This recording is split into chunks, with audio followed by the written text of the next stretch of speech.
What's going on, guys? Welcome back to the channel. Appreciate you guys tuning in for another video. If you guys are new to the channel, make sure you hit that subscribe button so you don't miss out on any future videos. We're still doing 3 videos a week, so we don't want you to miss out on any of those future videos. So please make sure you hit that subscribe and turn the notifications on and all that good stuff. So today we are talking about probably everybody's favorite bait. It sure seems like everybody loves throwing a soft plastic jerk bait, a fluke style bait, and that's exactly what we're talking about here today. A few of my favorite tips. You know, these tips are something that you guys can definitely apply to your fishing if you're not doing them already, and it will definitely help you catch some more bass. Largemouth, smallmouth, spotted bass, doesn't matter.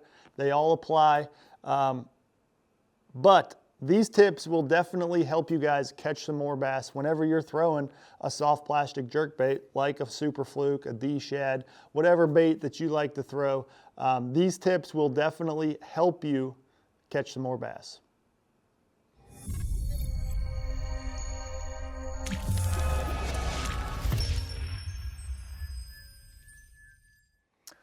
Okay, so number one, right off the bat, we're gonna start with the equipment. This is the equipment that I like to throw, you know, my soft plastic jerk baits on. And really there's 2 rod and reel setups that I'm throwing this on. You know, one of them's a bait caster and one of them's a spinning rod. You know, I feel like there's a lot of, you know, question on should I throw it on a bait caster, should I throw it on a spinning, when, where, why, all that kind of stuff. And we're gonna kind of dive into that right now. But for me, I throw it on both of them. Let's be real. I mean, I like, you know, throwing it on a bait caster if I'm around a little bit heavier cover. I can get away with heavier line. You know, but honestly, if I want to cast a little bit further, I feel like the spinning rod may be the option to help get that bait a little bit further away, and it's a little bit easier. So especially if you're on the beginner side of things, you know, it's a little bit easier to cast a soft plastic jerk bait on a spinning rod rather than a you know, a bait casting rod. But honestly, a lot of it's going to come down to the bait you choose. You know, there's a big difference in weight between, say, the super fluke and the D-shad. So obviously the D-shad is going to be easier to cast on your bait casters. It's going to cast further. The wind's not going to affect it as much and all that sort of thing. So let's jump into the setups and I'll walk you guys through, you know, really the whole setup. So we're going to go rod, reel, line, and the hook. There's really only 2 hook options that I'm using for my soft plastic jerk bait. So we're going to dive into all of that. Now these hooks are interchangeable, so I will use both of them on bait caster and spinning, but I just got one of each rigged up for this video. So the bait cast setup that I really like throwing these soft plastic jerk baits on is going to be a 7'4" medium heavy. And it's kind of a fast action, so I want a fairly fast tip for this technique. But this is a Phoenix M1, 7'4" medium heavy, but any good, you know, 7'2" to 7'5" medium heavy action rod is going to be excellent for a soft plastic jerk bait. This is just the one that I prefer. This is the one that I use and I really enjoy throwing it on here. So for line, you know, on my bait casting setup, I will throw it on braided line probably 30% of the time. The other 70% of the time, I'm throwing it on straight fluorocarbon, and that's what I have rigged up here. This is 15-pound Seaguar and VizX fluorocarbon, and that's what I'm throwing it. Like I said, probably 70% of the time I'm throwing it on straight fluorocarbon, but there is 30% of the time that I will have some braided line rigged up on here, and when I'm doing that, I go with 30-pound Seaguar Tactics braided line. So I like a little bit lighter line. It helps cast this, you know, weightless bait on a bait caster. But if you're in that heavy, thick cover, you know, reeds or really heavy grass, lily pads, something like that, I want to go with that braided line just to help me get those fish out of that cover when you do hook them. So I will switch to the braided line once in a while. But now we get down to the hook. So the hook that I like when I'm fishing in heavy cover, like we just talked about, is going to be this guy right here. This is the Trocar TK105, and this is the 3/0 size. The 3/0 size is perfect for, you know, your standard 5-inch soft plastic jerkbait style. If you're going for the smaller ones, you may have to downsize your hook a little bit, but for, your super fluke, your D shad, your caffeine shad, whatever soft plastic jerkbait you're throwing, if it's that 5-inch size, the 3/0 size trocar hook is perfect for that. So that's the hook I'm using whenever I want to, rig this bait weedless and keep him out of the cover, keep them from snagging in the grass, the wood, the pads, whatever it may be. This is the guy I'm going with right here, the TK 105. So that's going to be my casting setup. We covered a lot there. Now, I did forgot to mention the reel. So the reel, this is a Shimano Bantam reel, but I like a 7.1 gear ratio reel. Now, I don't want a super fast gear ratio reel for this because, sometimes you can kind of move the bait too fast if your retrieve is a little too fast. And we'll talk about the retrieve here later in this video. But number one tip is going to be the equipment that you use. That 7.1 gear ratio reel on my bait cast setup. That is what I'm throwing right there. So now let's get down to the spinning setup. We'll keep this one fairly quick. I like a 7-foot medium heavy, maybe a 7'2" medium heavy, whatever. Fairly stiff spinning rod that you have. You don't want a real limp spinning rod for this, throwing a soft plastic jerkbait. This is a Fish USA flagship elite rod. This is the 7-foot medium.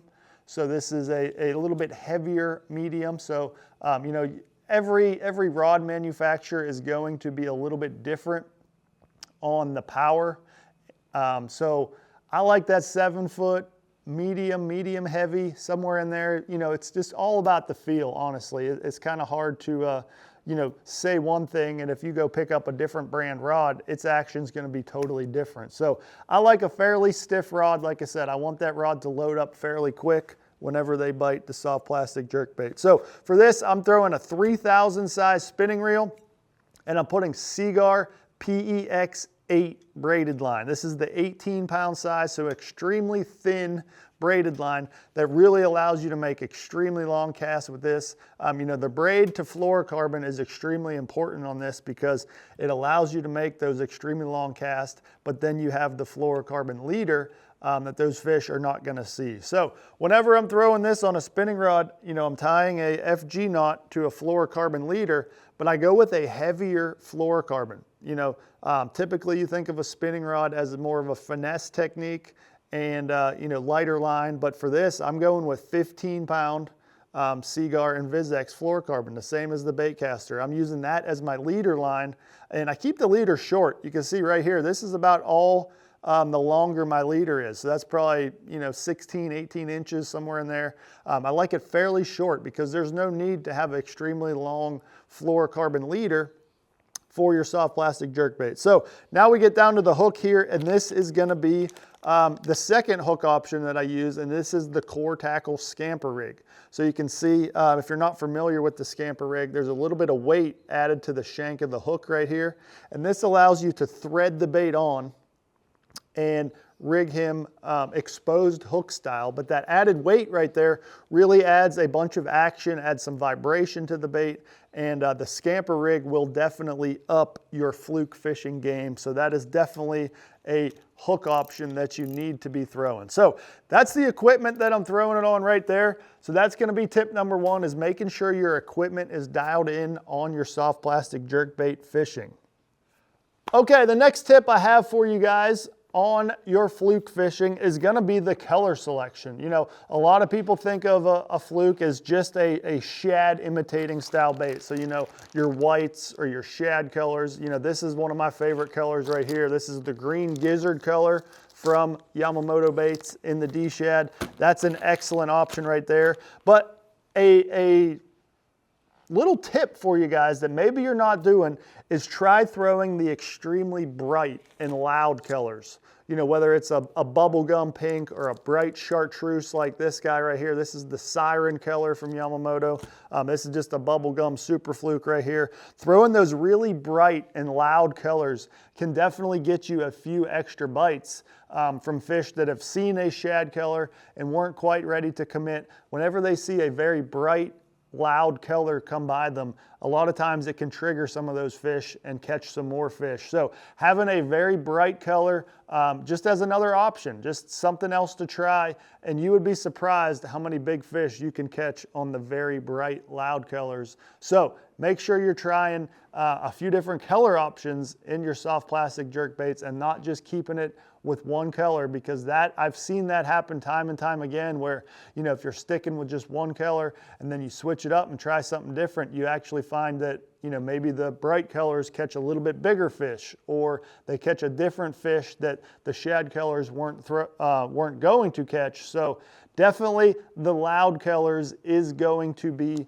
tip number 2. Make sure you're playing around and trying a lot of different colors whenever you're throwing your soft plastic jerk bait. So the last tip I have for you guys is going to be about the retrieve. You know, there is not one set retrieve when it comes to, you know, fluke fishing. There's going to be lots of different options, lots of different things you can do with a fluke. So you kind of got to experiment and let the fish tell you what they want that day. You know, a few options that I like to use when I'm, you know, fluke fishing is going to be, you know, probably the most common would be kind of more of a slow twitch, let that bait dart around on the surface, pause it for a second, twitch him around. You know, so you want to give some twitches, but you also want to make sure you're adding those pauses in there, because a lot of those bites are going to come when you pause the bait, not while you're actively moving that bait or twitching that bait. So you got to make sure you add those pauses in there.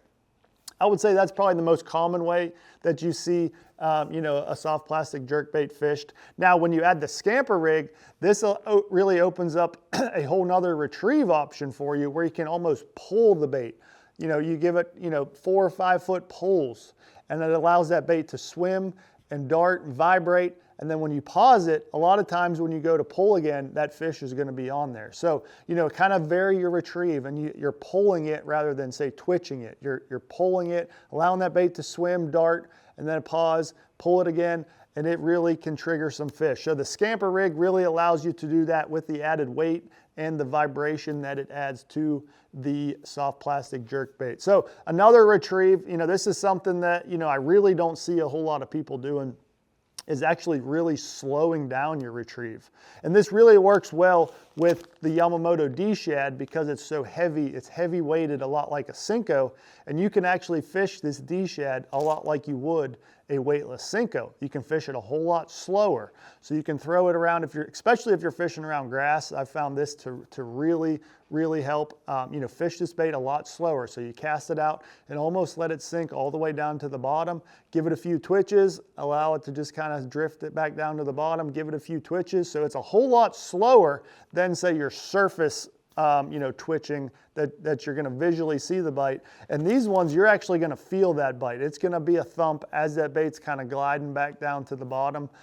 So that's just another retrieve option. You can really slow down with the weedless setup, with the TK105, fishing around grass, and really slow down your retrieve.